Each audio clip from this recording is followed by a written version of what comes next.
Welcome back after the break. Situation room में आपको एक बार फिर से खुशामदीद कहेंगे। मैं हूं आदिल निज़ामी। नाज़रीन, 37 साल बाद पंजाब के जो मशरकी पाकिस्तान के जो मशरकी दरिया हैं, अब वहाँ पर तुगयानी देखने को मिल रही है। दरियाए रावी की बात कर लें, सतलुज की बात कर लें, चनाब की बात कर लें, पानी अपनी गुजरगाहों से बाहर आ चुका है। खासी अब तक तबाही जो है मच चुकी है। तो ट्रांसमिशन को आगे बढ़ाते हैं। जो मेहमान अब हमें ज्वाइन कर रहे हैं, मैं उनका तारुफ करा देता हूँ। अली कासिम गिलानी साहब हमें ज्वाइन कर रहे हैं मुल्तान से, रुकने कौमी असम्बली हैं, पाकिस्तान पीपल्स पार्टी से ताल्लुक़ है।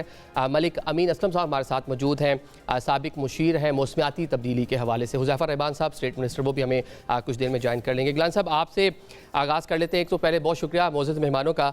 एक, मुल्तान में जंग के बाद अब अगला नंबर मुल्तान का है, तो मुल्तान की जानिब पानी का रैला बढ़ रहा है, लेकिन जो अभी फिगर गिलानी साहब सामने आ क्रिटिकल फिगर सामने आ रहे हैं। 4 बड़े सैलाब आ चुके, इतना पानी माजी में कभी देखने को नहीं मिला जितना इस टाइम आ रहा है। तो तैयारी कैसी देख रहे हैं? और ख़ुसूसन आपका हल्का इंतखाब भी है, दरिया जिस इलाके में तुगयानी होगी, बिल्कुल शहर के साथ साथ जो इलाके गुजर रहे हैं, तो तैयारियाँ किस नौयत की हुई हैं आप लोगों ने? बहुत शुक्रिया। बिस्मिल्लाहिर्रहमानिर्रहीम। सबसे पहले तो आदिल मैं आपको बताता चलूं कि मुल्तान सदर तहसील वो तहसील है जहां से दरियाए चनाब का जो ये रेला आ रहा है, ये मुल्तान सदर तहसील में झोंक वैंस के मुकाम पे एंटर होगा पानी। और बताया जा रहा है कि कल किसी टाइम 8 लाख क्यूसेक जो है फ्लड का रेला जो है वो झोंक वैंस के मकाम से मुल्तान में एंटर होगा। और तैयारियों के हवाले से मैं उससे पहले इतना बताता चलूं कि इफेक्ट कौन कौन से एरियाज होंगे। सबसे पहले तो मुल्तान सदर तहसील के 37 मौजे हैं जो जिनमें 55,000 के करीब आबादी बस्ती है, जो कि दरियाए चनाब के बैंक्स में रहती है, जिनको हम एवैक्यूएट करने की कोशिश कर रहे हैं। इसके बाद मुल्तान सिटी तहसील आएगी जिसके 10 मौज़ात जो हैं वो चनाब के बेल्ट के ऊपर हैं। और ये वो जगह है जो मुल्तान शहर से सिर्फ 1 किलोमीटर के मुसाफत पर है। इसलिए ये क्रिटिकल पॉइंट है। यहाँ पर NDMA ने और गवर्नमेंट ने चार्ज लगाए हैं जहाँ पे बंद तोड़ने का भी प्लान किया गया है। इसके बाद पानी जो है वो आगे बढ़ता हुआ जलालपुर तहसील में जाएगा, जहाँ पे ऑलरेडी सतलुज का पानी जो है वो बाहर आ चुका हुआ है और वहां पर भी काफी क्रिटिकल सिचुएशन है। तो टोटल जो एवैक्यूएशन मुल्तान में की जा रही है इंतजामिया की तरफ से, वो 3.5 लाख के करीब जो है अवाम को मुख्तलिफ मकामात पे शिफ्ट किया जा रहा है, जिसको पिछले 4 दिन से मैं भी मॉनिटर कर रहा हूँ। और हमें काफ़ी प्रॉब्लम्स भी फेस करनी पड़ रही हैं, बिकॉज लोगों का जो है वो बहुत मुश्किल उनको परसुएट करना पड़ रहा है, मोटिवेट करना पड़ रहा है, उनको बताना पड़ रहा है कि आपके जानवरों का भी इंतजामात है, उनकी फैमिलीज के लिए भी पर्दे का इंतजाम है, वॉशरूम्स का भी इंतजाम है, दवाइयों का एंड एवरीथिंग। तो जहाँ तक तैयारियों की बात है, तो डिस्ट्रिक्ट गवर्नमेंट के साथ मिल के हमने कोशिश की है कि 25 के करीब मेरी कॉन्स्टिट्यूंसी में जो कैंप्स लगे हैं वहाँ पे हर किस्म की अद्वियात मौजूद हैं। इवन स्नेक वेनम कुछ जगह पे नहीं अवेलेबल था, बट इंतज़ामिया ने हमारे लिए वो भी अवेल किया है। इसके अलावा रेबीज की वैक्सीनेशन, जानवरों के जो चारा है उसकी ज़रूरत सबसे ज़्यादा है, बहुत डिमांड है उसकी, तो उस हवाले से काफ़ी ज़्यादा इंतजाम। ठीक है, मतलब आप लोगों को खासा टाइम मिल गया। जिस तरह इंडिया से पानी पाकिस्तान में दाखिल हुआ, जो इब्तदाई आबादियाँ, इब्तदाई जो शहर थे वो खासे मुतासिर हुए हैं, लेकिन आप लोगों के पास खासा टाइम है, आप लोग मैनेज कर रहे हैं, बड़ी अच्छी बात है। अमीन असद साहब, हम आए रोज़ इस तरह बात देखते हैं कि पाकिस्तान उन ममालिक, उन 5 टॉप 5 ममालिक में शामिल है जो मौसमियाती तब्दीली से खासे मुतासिर हुए हैं। तो इसके तदारुक के लिए, सदे बाप के लिए, उसके लिए क्या कर रही है हुकूमत, या क्या चीज़ें करनी चाहिए आपके मुताबिक? पिछले आपका जो टाइम था उस टाइम तो खासी अवेयरनेस भी दी गई, बहुत से बिलियन ट्री मंसूबे भी जो हैं वो शामिल हुए। तो अभी कौन से ऐसे इकदाम करने चाहिए मौजूदा हुकूमत को? जी, बिस्मिल्लाहिर्रहमानिर्रहीम। सबसे पहले तो मैं ये कहना चाहूँगा कि ये एक बड़ी एस्केलेटिंग ट्रेजेडी है जो कि पाकिस्तान में अनफोल्ड हो रही है इस वक्त। और जिस तरह ये गिलानी साहब फरमा रहे थे, हमारी दुआएं सब इनके साथ हैं कि अल्लाह ताला इस मुश्किल वक्त में से पाकिस्तान को और पाकिस्तानियों को निकाले, क्योंकि ये पहली बार हुआ है कि हमारे 3 जो बड़े दरिया हैं उनमें एक साइमल्टेनियसली जो है वो सैलाब आया और फिर वो आगे पंजनत की तरफ बढ़ा। और फिर कल शाम से ख़बर यह है कि जो झेलम दरिया है, जो कि अभी इस वक्त तुगयानी में नहीं है, वहाँ भी चूँकि पीछे कश्मीर में बहुत तेज़ बारिशें भी हुई है, क्लाउड बर्स्ट भी हुआ है, तो हो सकता है उसके अंदर भी तुगयानी आ जाए और इन सब ने इकट्ठा होकर फिर पंजनत के मकाम से आगे इंडस के अंदर जाना है, जो कि ऑलरेडी एक हाई फ्लड सिचुएशन में है। तरबेला डैम के स्पिलवेज ऑलरेडी खोले हुए हैं वहाँ पे पीछे से। तो ये आगे एक बहुत बड़ी एस्केलेटिंग ट्रेजेडी नज़र आ रही है जिसके साथ पाकिस्तान को डील करना पड़ेगा। अभी जो ग्राउंड पे नज़र आ रहा है वो ये है कि जो हमने केपी के अंदर देखा मसला और उसके हमें ग्राउंड पे सिचुएशन भी समझ आई कि वजह उसकी ये थी कि वहाँ पर डिफॉरेस्टेशन और अनरेगुलेटेड माइनिंग जो हुई थी उसकी वजह से मैसिव किस्म की वहाँ पर एक ट्रेजेडी हुई और फिर वहाँ पर चूँकि वो केपी एक स्लोप के ऊपर है और वहाँ पर जो पानी है वो बड़ा कम टाइम देता है आपको रिस्पॉन्ड करने का। अर्ली वार्निंग सिस्टम वहाँ पर ना होने के बराबर थे और अगर कहीं पे थे भी तो बड़ा घंटों का टाइम था जहाँ जिसमें लोगों ने रिस्पॉन्ड करना था। वो फ्लैश फ्लडिंग है, लोगों का बिल्कुल निकलने का टाइम नहीं है, इवैक्यूएशन का टाइम नहीं है, तो वहाँ पे तो बड़ा मुश्किल हो जाएगा उसको कंट्रोल करना। लेकिन जो सेटल्ड एरिया है जहाँ पे अब चीज़ें मालूम है कि इतना बड़ा सैलाबी रेला आ रहा है, तो उधर कौन से मेजर्स जो है वो लिए जा सकते हैं। हुज़ैफा साहब, एक तो बहुत शुक्रिया ज्वाइन करने के लिए। हर चंद साल बाद किसी न किसी बड़े सैलाब का पाकिस्तान को सामना होता है। साल 2023 में सिंध पूरा डूब गया था, साल 2014 देख ले, साउथ पंजाब खासा मुतासिर हुआ, साल 2010। तो कोई ऐसा मैकेनिज्म, अर्ली वार्निंग सिस्टम, मौसमियाती तब्दीली, बहुत सारे मसाइल हैं, तो हुकूमतों को क्या ऐसा प्लान बनाना चाहिए सूबाई हुकूमतों के साथ मिलकर ताकि इसका तदारुक हो सके। मौसमियाती तब्दीली से मुतासर ममालिक में टॉप 5 में पाकिस्तान शामिल है। जी बहुत शुक्रिया आदिल निज़ामी साहब। एक तो मैं गुजारिश करूँगा, चूँकि मेरा सब्जेक्ट भी है, क्योंकि आपको पता है कि हम साउथ पंजाब से डीजी खान, हमारा जितने भी रकबे हैं सारे इंडस के बिल्कुल दाएं बाएं हैं। तो मौसमियाती तब्दीली और सैलाब के बिहेवियर और इंडस में पानी का आना उस ज़ाहिर है उससे ज़रा ख़ासी आगाही है जी ग्राउंड पे। एक तो ये बदकिस्मती है, चाहे हमारी ये फेडरल गवर्नमेंट है चाहे हमारी प्रोविंशियल गवर्नमेंट है, दुनिया जितना क्लाइमेट चेंज पे काम कर रही है हम उसका 10% भी नहीं कर रहे। यानी दुनिया ने बाकायदा, आपको याद होगा 2014 में वर्ल्ड क्लाइमेट चेंज कॉन्फ्रेंस हुई और पेरिस में, और $100 बिलियन का उन्होंने फ़ंड कायम किया, जिसके अंदर दुनिया का ताकततरीन शख्स बराक हुसैन ओबामा उस वक्त का प्रेसिडेंट था, वो आया, Mark Zuckerberg, Bill Gates, name any person वो उसमें मौजूद थे। और उसमें यानी दुनिया इतना आगे जा चुकी है कि इवन के वो कहते हैं कि एयर कंडीशन के अंदर जो गैस आप इस्तेमाल करते हैं ये भी मौसमियाती तब्दीली में नुकसान का बायस है। बिल्कुल, वो गैस भी चेंज कर रहे हैं, हम वो नहीं कर रहे। मैं इसमें मुकम्मल कर दूं, सिर्फ जितने भी सैलाब आए हैं, पिछली 2010 में सैलाब आया था, तब पानी का जो बहाव है वो इंडस में ज़्यादा हो गया था। यानी दरिया काबुल, पहाड़ों का पानी, और फिर इंडस के अंदर वो आया, और ज़ाहिर है इंडस के बाद सिंध की बारी आती है। लेकिन इट इज़ वेरी अनफॉर्चुनेट, इस पर हम अभी काम करना होगा फेडरल में NDMA को, और सिंध में जो सिंध का डिजास्टर मैनेजमेंट इदारा है। इस वक्त ये सैलाब ज़्यादा आया है चनाब में, यानी आज की जो पोजीशन है दरिया सिंध में 2 लाख क्यूसिक पानी गुजर रहा है, वो बहुत नॉर्मल है, यानी वो 10 लाख क्यूसिक तक एफोर्ड कर सकता है। लेकिन सिंध जो है चनाब जहाँ पंजनत के मकाम पर मिलता है, वहाँ पर भी सिंध इससे नहीं मिल रहा, वहाँ भी सुतलज, ब्यास, रावी एंड चनाब।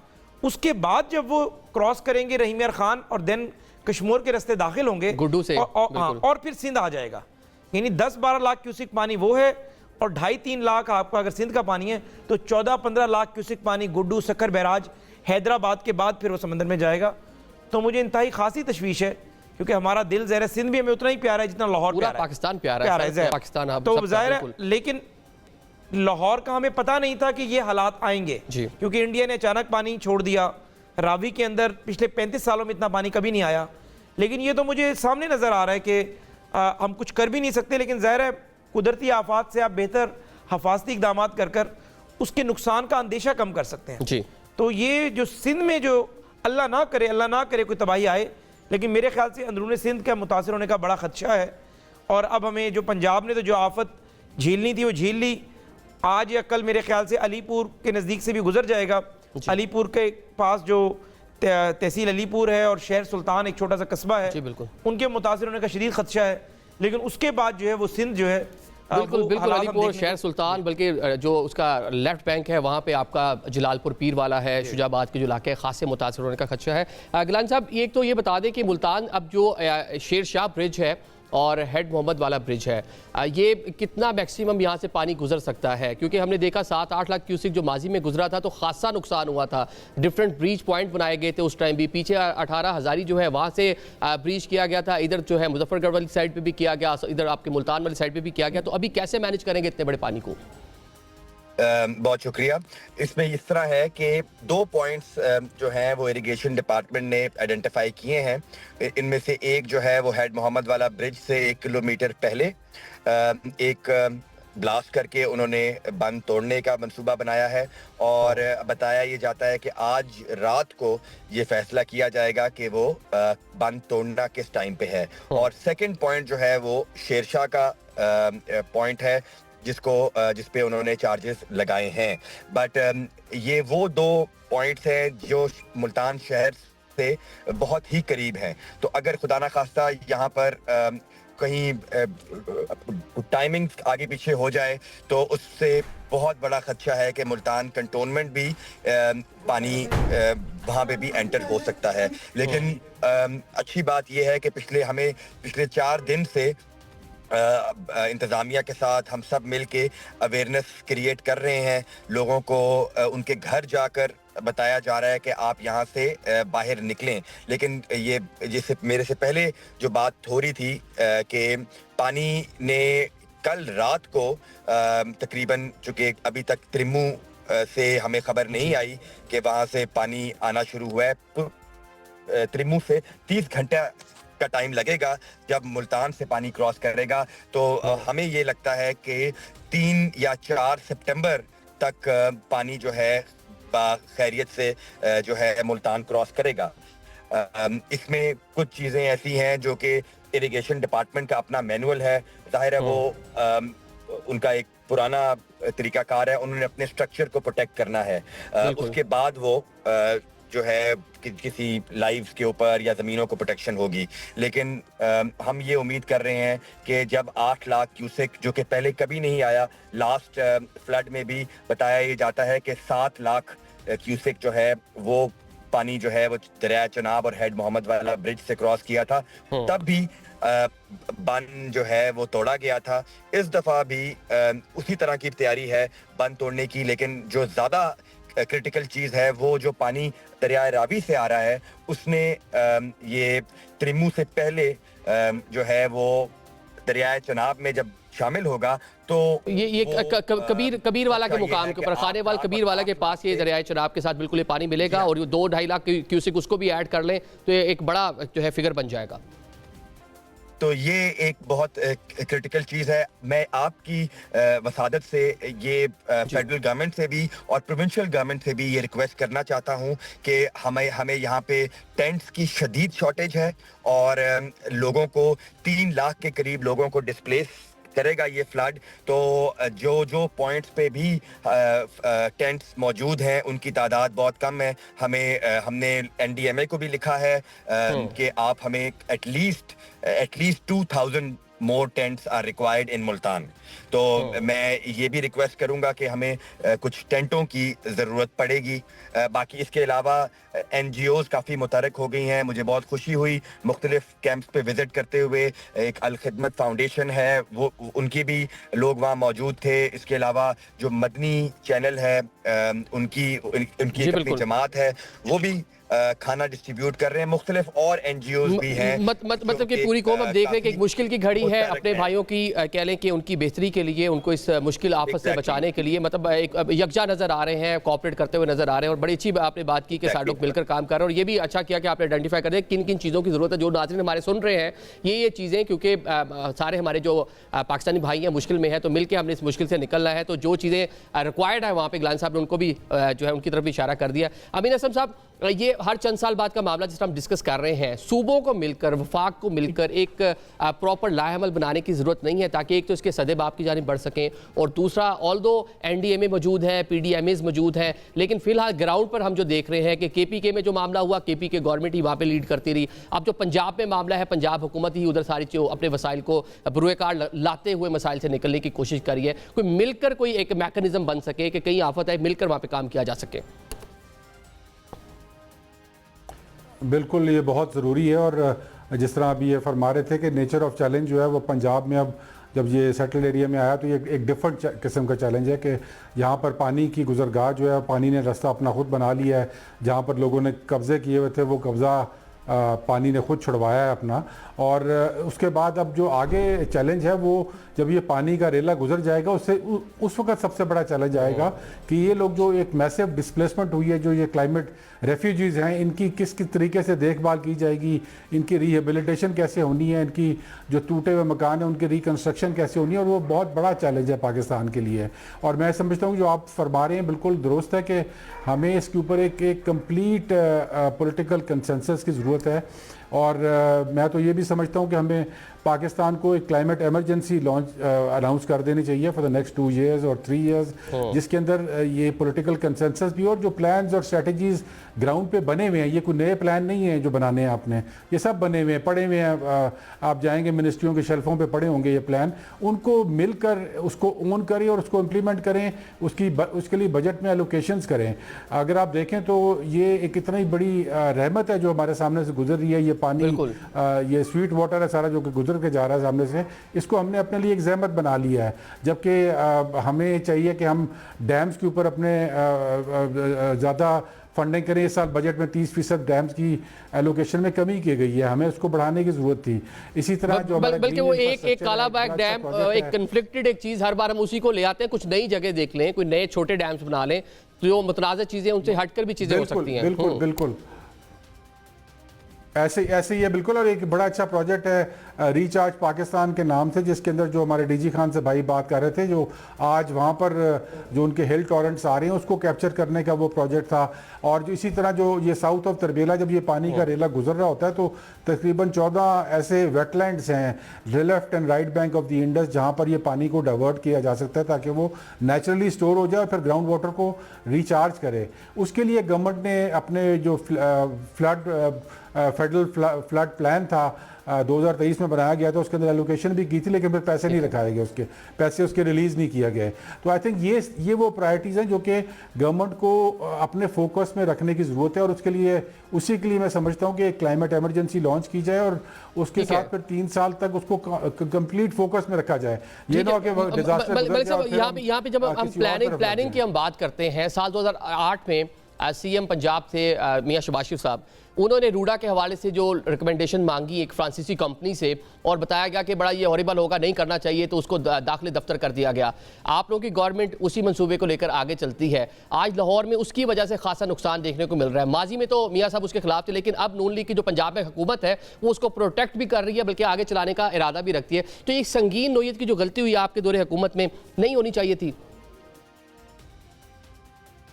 बिल्कुल नहीं होनी चाहिए थी, और मैं तो इसके उस वक्त भी खिलाफ था। इसकी एक ऑल्टरनेट प्रेजेंटेशन मैंने उस वक्त की थी इमरान खान साहब को, जो वैसे एक बड़े ग्रीन प्राइम मिनिस्टर थे, क्लाइमेट चेंज के चैलेंज को समझते थे, लेकिन इस मामले के ऊपर उनको मैंने जब ये प्रेजेंटेशन दी, वो एशियन डेवलपमेंट बैंक ने एक रावी इकोलॉजिकल रेस्टोरेशन का पूरा प्लान बनाया हुआ था, जिसमें उन्होंने कहा था कि जो रावी का जो अपनी गुजरगाह है उसको एक नेशनल पार्क डिक्लेयर कर दिया जाए, फिर उसके बफर जोन्स के अंदर जो है वहाँ पर ये इस किस्म की डेवलपमेंट की जाए। ये रावी के पेट के अंदर आप एक पूरा हाउसिंग सोसाइटीज़ बना के फिर आप एक्सपेक्ट करें कि पीछे से इंडिया जो है वो जो नलका है उसका खोलेगी नहीं उसको। ये तो बहुत बड़ा एक डिजास्टर था। एक ग्रीन प्राइम मिनिस्टर थे मलिक अमीन असलम साहब, आप उनके उस टाइम मुशीर थे मौसमियाती तब्दीली के हवाले से, आपने रिकमेंडेशन दी कि नहीं होना चाहिए, तो फिर किसने इतना इन्फ्लुएंस किया उस टाइम के प्राइम मिनिस्टर पर कि वो एक ऐसे मंसूबे के लिए राजी हो गए कि आप भी राजी नहीं थे, पिछली हुकूमतें उस मंसूबे को दाखिले दफ्तर कर चुकी थी?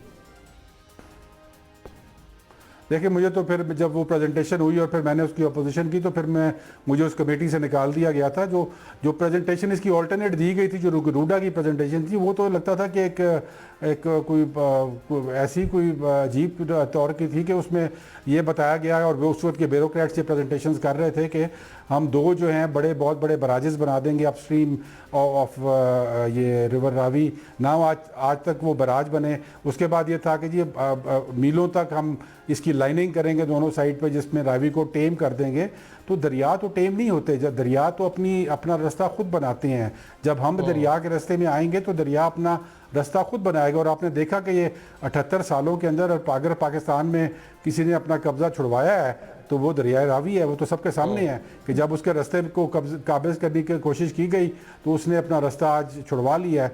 और ये एक हमें इस विजन को हमें एक्सेप्ट करने की ज़रूरत है कि नेचर के साथ आप जंग नहीं लड़ सकते, नेचर के सामने आप खड़े नहीं हो सकते। ठीक है, मतलब नेचर के साथ लड़ नहीं सकते, लेकिन जो वो माफिया था, मतलब जिसने आप प्राइम मिनिस्टर के मुशीर थे, मौसम आती तब्दीली आपको कमेटी से फारिग करा दिया, लेकिन वो मनसूबा वो अपना बनवाने में कामयाब हो गए। उस दफ़ा सब एक तो जो प्लानिंग है उसकी बात कर रहे हैं।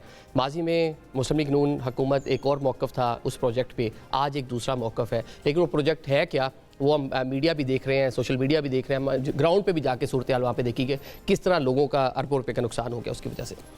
देखें जी, दो बातें हैं। पहली बात तो ये कि मेरा तो शुरू से यही मौक़िफ़ है जो अभी हमारे फाजिल दोस्त हैं पाकिस्तान तहरीक इंसाफ के, उन्होंने फरमाया कि दरिया के रास्ते में अगर आप आएंगे तो फिर दरिया अल्टीमेटली आपको बहा के ले जाएगा।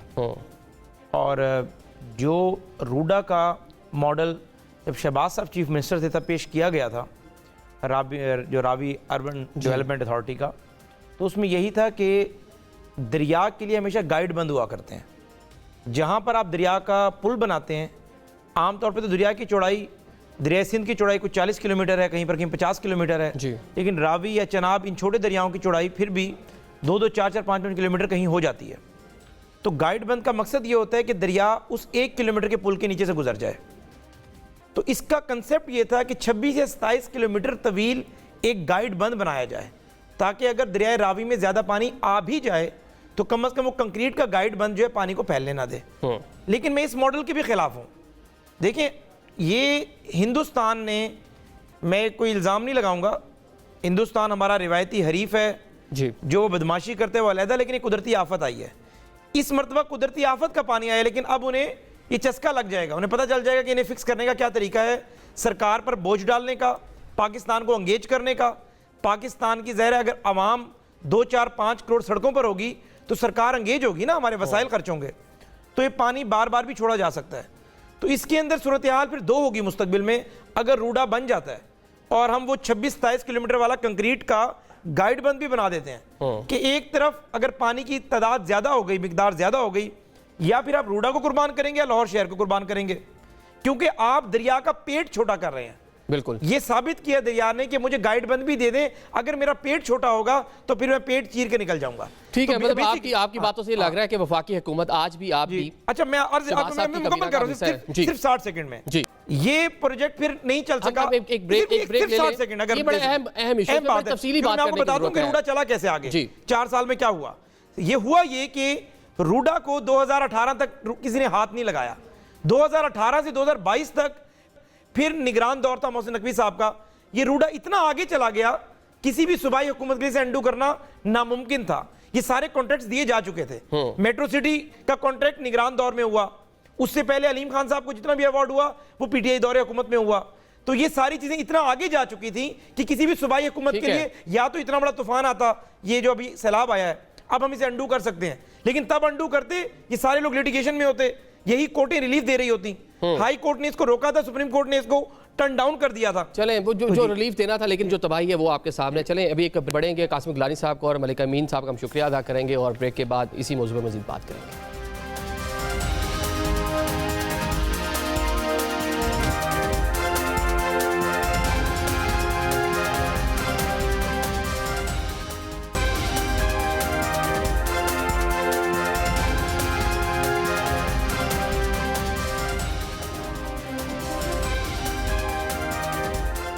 Welcome back after the break. Situation room में आपको एक बार फिर से खुशामदीद कहेंगे। नाज़रीन, अभी जो हमें मेहमान ज्वाइन कर रहे हैं उनका सबसे पहले तारुफ कराता चलो। सैयद नासिर हुसैन शाह साहब ज्वाइन कर रहे हैं, सूबाई वज़ीर हैं सिंध से।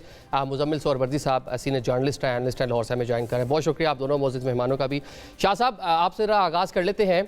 साल 2022 सैलाब आया, सिंध में खासा मुतासिर हुआ, अभी उसके निशानात मौजूद है। एक नया फ्लड जो है सिंध की जानिब बढ़ रहा है, तो उसके लिए तैयारियां कर रखी है, क्योंकि आप लोगों को तो टाइम मिल गया कि मैनेज कर लें चीज़ें, तैयारियां कर लें। बिस्मिल्लाहिर्रहमानिर्रहीम, अल्लाहुम्मा सल्ली अला मोहम्मद व आले मोहम्मद। जी बिल्कुल, हमने यहाँ पे मुकम्मल तैयारियाँ कर रहे हैं जो हमारे बस में है, और सीएम साहब ने इस पे मीटिंग्स भी की हैं, विज़िट भी किए हैं और मुख्तलिफ कैबिनेट मेंबर्स की उनको असाइन भी कर दी हैं एरियाज़, गुड्डू से लेके गुड्डू बैराज, सक्खर बैराज और फिर कोटड़ी बैराज, फिर ऑनवर्ड समंदर तक दोनों साइड्स जो है ना, लेफ़्ट हैंड और राइट हैंड जो भी एम्बैंकमेंट्स हैं हमारे रिवर के उनके, और फिर इस तरह इंतज़ामिया को भी और रिलीफ कैंप्स की भी तैयारियां हैं। कल भी इरिगेशन मिनिस्टर आम खान शोरो साहब, मैं और कुछ हमारे दीगर बुज़रा ने गुड्डू से लेके कोटड़ी बैराज तक पूरा हमने विज़िट भी किया। मुख्तलिफ जो इस तरह के एरियाज़ थे जहाँ पे अंदेशा है कि वहाँ पे पानी अगर ज़्यादा आया और दबाव पड़ेगा तो कुछ नुकसान का अंदेशा है, तो वहाँ पे ऑलरेडी काम शुरू थे, तो उनको मज़ीद भी जाके ख़ुद भी विज़िट किया, चेक किया। कल सुबह भी जो है ऑनरेबल चीफ मिनिस्टर साहब ख़ुद भी जा रहे हैं हर जगह का विज़िट करने, तो सुबह हम लोग वहाँ गुड्डू से फिर ये विज़िट होगा। तो जो इंसानी बस में है गवर्नमेंट्स कर सकती हैं उसका तो हमने किया है। जिस तरह अब आपने देखा कि पंजाब में जो सूरत हाल हुई वो बिल्कुल ही गैर मामूली थी, उसको कोई भी गवर्नमेंट जो है फेडरल हो या प्रोविंशियल हो वो कैटर नहीं कर सकती। कि एक दिन जो वहाँ पे रिकॉर्ड था कोई 1,70,000 क्यूसेक के करीब, और कुछ ही घंटों में वेरी नेक्स्ट डे वो 10 लाख 9 लाख हो गया। तो ये कोई गवर्नमेंट भी इस तरह की सूरत हाल को कैटर नहीं कर सकती। बड़ा नुकसान हुआ है पंजाब में, हमारे भाई बहन बड़ी तकलीफ में है, हमें उनके उस ठीक है। वो यही भी कहा जाता है इंडिया की जब से डेटा उस तरह शेयर नहीं किया गया, बर वक्त नहीं शेयरिंग हुई। अगर शेयरिंग होती तो शायद इतना टाइम मिल जाता पंजाब हुकूमत को भी कि कोई ना कोई काम जो है वो मैनेज कर लेती उसको। अब 16 लाख के करीब लोग खदशा जाहिर किया जा रहा है कि सिंध में मुतासिर हो सकते हैं। आपकी हुकूमत के पास इतने वसाइल मौजूद हैं कि मैनेज कर सकें कि वफाकी हुकूमत से भी कुछ तवक्कुआत हैं? जी, हम लोग अपने तौर पर भी हमने पूरी कोशिश की है और हम जाहिर है अपने भाई बहनों को तनहा नहीं छोड़ेंगे, और हम अभी से ही हमने रिलीफ कैंप्स भी और दीगर भी आइडेंटिफिकेशंस और सब कुछ शुरू कर दी हैं, और फेडरल गवर्नमेंट भी हमें फुल सपोर्ट कर रही है। NDMA हो या फिर हमारे यहाँ PDMA है, या फिर हमने डिस्ट्रिक्ट पर भी कुछ इस तरह के बनाए हुए हैं जो है DDMA तरह से, तो वहाँ पे हम पूरी कोशिश में हैं कि हो। और इस हमें असल सूरत हाल जो है, एक तो आज रात तक पता चलेगा जब ट्रेमू पे पानी पहुँचता है, और उसके बाद फिर पंजनत पे आएगा। तो पंजनत पे आने के बाद जिसमें हमें फिर आगे भी टाइम मिलेगा, तो उस वक्त हम अंदाजा होगा हमारा इस वक्त। ठीक है, जो ठीक है। लेकिन अभी मैंने आपसे एक और क्वेश्चन भी करना है, लेकिन मैं दूसरे जो मेहमान हैं जी शाह साहब उनको जरा शामिल गुफ्तगू कर लूँ। फिर एक क्वेश्चन आपसे पूछे, जो लोग 2010-2022 के जो इफेक्टिव्स थे उनके शिकवे भी बहुत सारे हैं सिंध हुकूमत से कि वहाँ उस तरह से काम नहीं हुआ, उनके घर नहीं बन पाए, जो हुकूमत ने उनसे वादे किए थे अब वो उनको नहीं मिल पाई। ऑल दो आपकी हुकूमत ये कहती रही है कि जो आलमी दुनिया ने हमसे दावा किया था, बिलावल साहब फॉरेन मिनिस्टर थे, दौरा किया और यूनाइटेड नेशन भी गए, उन्होंने कहा कि हमें बाहर से उतना पैसा नहीं मिला तो इसलिए हम यहाँ पे किस तरह देते। ये मैंने आपसे पूछना है। लेकिन चले मुजम्मिल, हम ब्रेक से पहले एक बात कर रहे थे रूडा के हवाले से। अमीन असलम साहब फरमा रहे थे कि इतने कह लें कि बासर लोग थे कि उनको कमेटी से बाहर निकलवा दिया, उन्होंने उसकी मुखालफत की। ये कौन ऐसा माफिया है कि एक ग्रीन प्राइम मिनिस्टर खान साहब थे, उनके मुशीर थे जनाब अमीन असलम साहब, वो भी फारिग हो गए और जो चाह रहे थे माफिया को करवाने में भी कामयाब हो गया। यकीनन ये रूडा का एक्ट 2021 में बना है, और 2021 में जब ये रूडा बनाया गया है इस फॉर्म में, सर्टनली PTI की गवर्नमेंट थी, और उससे पहले ये आइडियाज़ की तरह तो मौजूद था कि मुख्तलिफ हुकूमतों में ये आइडियाज़ फ्लोट होते रहे, PC1 बनते रहे, लेकिन इसको कानून की शक्ल में लॉन्च जो है वो PTI ने किया। और इमरान खान साहब को हमने देखा दरिया रावी के किनारे खड़े होकर उन्होंने अपना वीडियो भी रिकॉर्ड कराया कि ये इस दरिया के किनारे मैं एक शहर बनाऊंगा। अब सूरत हाल ये है कि उसके साथ एक झील बनानी थी, रूडा ने एक बंद बनाना था, ना वो बंद मुकम्मल बना ना झील बनी, लेकिन हाउसिंग सोसाइटियां और प्लाटोक्रेसी अरूज पर चली गई, और हमने देखा अब लोगों के घर डूब गए। जिन सोसाइटियों में पानी आया है वहां पर बंद रूडा का मौजूद नहीं था, और चूंकि रूडा ने एक बंद बनाना था जो 20 फुट ऊंचा था, जिसने इन सबको प्रोटेक्ट करना था, वो बंद रूडा ने नहीं बनाया, और रूडा ने हाउसिंग सोसाइटीज को NOC दे के प्लॉट बेचने की और घर बनाने की इजाजत दे दी। जी। मेरे नजदीक ये रूडा का जुर्म है। पहले उसको बंद बनाना चाहिए था, पहले इलाके को सेफ करना चाहिए था, उसके बाद वहां पर कोई कंस्ट्रक्शन की इजाजत दी जानी चाहिए थी। चूंकि हमारे यहाँ रियल स्टेट माफिया अपनी जगह मौजूद है, कुछ लोगों का ख्याल है कि पहले से हाउसिंग सोसाइटियां वहां मौजूद थी, भी मौजूद थी तो आप कंस्ट्रक्शन पर बैन लगाते कि हम पहले यहाँ पे बंद बनाएंगे, झील बनाएंगे, उसके बाद यहाँ पे कुछ करने देंगे। आपने अगर रूडा बतौर एक रेगुलेटर रियल स्टेट माफिया के हाथ में खेल गया है और उसका आलाकार बन गया है, तो फिर हम रियल स्टेट माफिया को पकड़ेंगे या रूडा को पकड़ेंगे?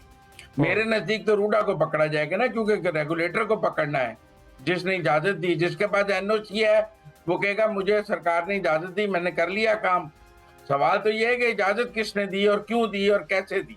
और आज जो लोगों के घर तबाह हुए हैं, लोगों के घरों में पानी गया है, मैं उसका जिम्मेदार रूडा को समझता हूँ, जिसने वो इजाजत दी, जिसने वो हाउसिंग। अब देखें ना, अगर आप रूडा की वेबसाइट पे जाएं तो 3 किस्म के एनओसीज हैं, final permission, technical permission, provisional permission. आम आदमी को नहीं समझ आती है टेक्निकल परमिशन क्या है, प्रोविजनल परमिशन क्या है, फुल परमिशन क्या है। वो कहते हैं जी रूडा की वेबसाइट पे देखें हमारा नाम मौजूद है, हम अप्रूव्ड लिस्ट हैं। वो चाहे प्रोविजनल परमिशन में आपका नाम हो, प्लॉट बेचने शुरू कर देते हैं, चीजें लैंड एक्वायर करनी शुरू कर देते हैं। मेरे ख्याल में रूडा इज एट फॉल्ट, और मैं समझता हूँ ठीक है। लेकिन जो मकीन है उनका जो शिकवा जो हम देख रहे हैं, बहुत सारी वीडियोस जो वो शिकवा कर रहे हैं, वो हुकूमत से शिकवा कर रहे हैं। बिला आखिर जो एक आम जो बंदा है उसका अजाला हुकूमत नहीं करना है, तब हुकूमत इस बारे में क्या करेगी? एक ब्रेक लेते हैं, हुज़ैफा साहब पूछेंगे, अभी एक ब्रेक की जान बढ़ते हैं।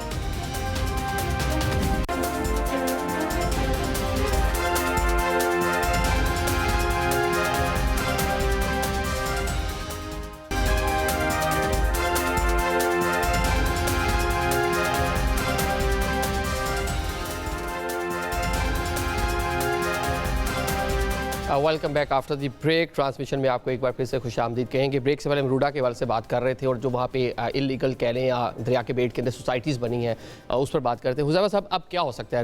रूडा को अंडू कर दें और जो सोसाइटीज़ बनी हुई हैं उनका क्या करें? देखिए, 2 चीज़ें हैं। या फिर तीसरा एक और भी है जो एक प्लान था कि पूरा एक बंद बनाना है अतराफ में। देखिए, बात ये है कि बनानी है। Let me complete. दरिया ने 35 साल बाद रिस्पॉन्ड किया। चनाब में 10 से 12 लाख क्यूसिक पानी की कैपेसिटी मौजूद है, उसके बावजूद भी हेड मोहम्मद वाला से पहले कट लगाने का सोचा जा रहा है जी। शहर सुल्तान के डूबने का खदशा जाहिर किया जा रहा है। एक तो आप कोई भी सेफ्टी मेजर कर लें, आप ये यकीन से नहीं कह सकते कि 100% ये काम सेफ है जी, क्योंकि आपके ऊपर इंडिया बैठा हुआ है। वो किसी वक्त भी अगर आप तैयारी करते हैं 3 लाख क्यूसिक दरिया रावी में पानी आए तो पूरा लाहौर डूब सकता है। आप 4 लाख की तैयारी कर रहे हैं और 8 लाख पानी फेंक दे, फिर आप क्या करेंगे? लेकिन तैयारी से देखें, अगर आप तरीमू पे देख लें, 2021 में वहाँ पे जो उसको मजीद एक्सपैंड किया गया, 13 नए गेट्स में शामिल किए गए, 7 लाख से बढ़ाकर 9 लाख उसकी कैपेसिटी की गई, तो उसका फायदा हुआ, पानी आसानी गुजर रहा है। मैं ये बात कर रहा हूँ ना। अब अगर आप इसकी कैपेसिटी बढ़ाएंगे, इसे 4-5 लाख 6 लाख क्यूसिक पे ले जाएंगे, फिर तो रूडा वैसे ही खत्म हो जाएगा, क्योंकि दरिया का पेट भी आपको चौड़ा करना है, गेट्स ज्यादा लगाने हैं, ब्रिजिंग ज्यादा करनी है। अब बात है कि जो पुरानी सोसाइटीज बनी हुई हैं उसको ज़ाहिर है गवर्नमेंट के, मैं तो समझता हूँ कि अगर आपने कुदरती आफत से निपटना है और आइंदा के लिए आपने कानों को हाथ लगाने हैं, फिर तो ये कि बेट के एरिया में जो घर भी बने हुए हैं उसको अंडू करना पड़ेगा। अगर आपका प्लान वही है कि आपने, जिस तरह मुजम्मिल साहब फरमा रहे थे कि गाइड बंद बने, वो 25-30 किलोमीटर चौड़ा कंक्रीट का गाइड बंद हो, आगे झील हो, आप 100% ये नहीं कह सकते कि अब ये एरिया सेफ है, लेकिन आप उस पैरामीटर होगा कि 2 लाख या 3 लाख क्यूसिक पानी आया तो सेफ होगा, अगर उससे ज्यादा आया तो आप क्या करेंगे? तो मैं समझता हूं कि ज़ाहिर है जो कि बात कर रहे थे, मुझे नहीं पता, मैंने इसकी जो फिजिबिलिटी नहीं देखी। फ्रेंच कंपनी ने जो इसकी रिपोर्ट दी थी, दुनिया की जो बेस्ट कंपनीज हैं, सुबाना यूरॉन वगैरह हैं जी, उससे इसकी दोबारा हमें रीस्टडी करवानी चाहिए, रीएवल्यूएशन करवानी चाहिए, फिर ये गौर करना चाहिए कि आया कि जो घर बने हुए हैं, चलो उसके लिए तो हम इकदाम कर लें, अभी जो घर नहीं बने, रूडा की जो न्यू मेट्रो सिटी है, बाकी सोसाइटीज़ वगैरह हैं, वो अंडू हो सकती हैं। देखिए, इसके अंदर अगर आप किसी एक टीवी चैनल के मालिक हैं, हमारे साथ वो वजीर हैं, आप सिर्फ उन्हें निशाना बनाएं।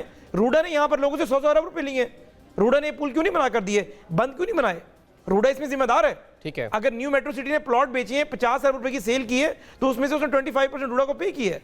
अगर एक बंदे का नाम लिया जा रहा है कि प्रोजेक्ट को रीविजिट करने की जरूरत है, लोगों का भी नुकसान ना हो और जिन्होंने इन्वेस्टमेंट किया उनका भी नुकसान, कुछ ऐसा हल निकले, ठीक है, निकालना पड़ेगा इसका हल। मैं शाह साहब की तरफ जाने, मुझे शाह साहब, जिस तरह हम पहले बात कर रहे थे, जी, तो हम जिस तरह पहले बात कर रहे थे कि सासा एक नुकसान भी था और साथ में लोगों का ये शिकवा भी था कि उस तरह से जो उनको कह लें उनका अजाला किया जाना था नुकसान का, वो पूरा नहीं हो पाया था। तो अभी बहुत सारे लोग ऐसे हैं जो अपने घर बार छोड़ने के लिए राज़ी नहीं है। मुज़म्मिल साहब ये बता दें, सिंध के जाने बढ़ रहा है पूरा मामला, लेकिन शिकवा है लोगों का कि पहले उनको उस तरह से कंपनसेट नहीं किया गया माजी में, तो इस बार उनको उस तरह से कोई उम्मीद नहीं है सिंध हुकूमत से।